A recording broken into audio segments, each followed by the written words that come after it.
ওই যে কথায় আছে না, বাঙালির 12 মাসের 13 পার্বণ, দুর্গাপুজো শেষ, কালী পুজো শেষ, এবার এলো জগদ্ধাত্রী পুজো।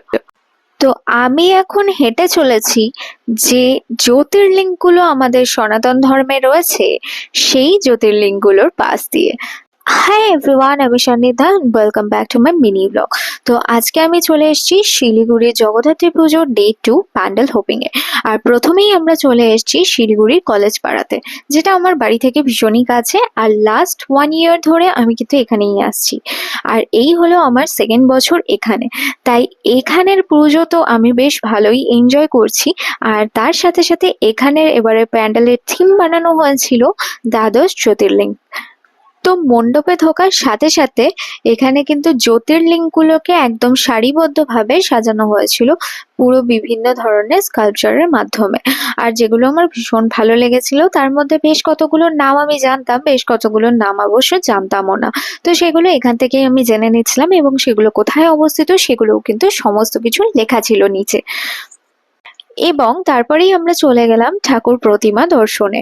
আর ঠাকুর প্রতিমাটা দেখো কতটা বড় হয়েছে আর কি সুন্দরভাবে সজ্জিত হয়েছে।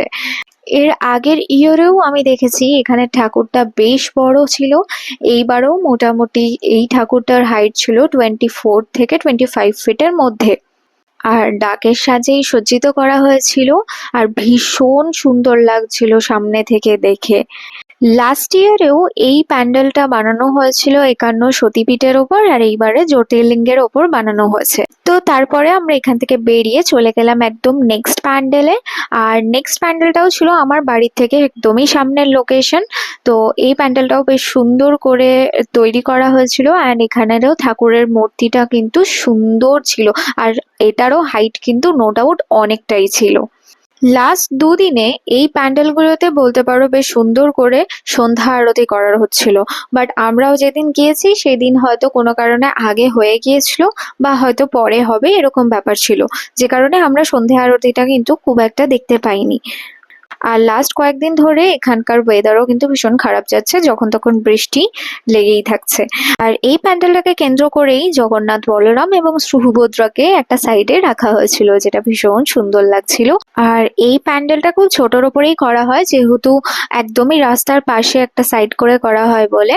কিন্তু ঠাকুরটা কিন্তু বরাবরই ভীষণ ইউনিক বানানো হয়, আর সুন্দর এবং বড় বানানো হয়ে থাকে। আর এখানে প্রোগ্রামও চলছিল কিছুক্ষণ, আমরা সেটা দেখার পর আবার আমরা রওনা দিলাম বাড়ির উদ্দেশ্যে।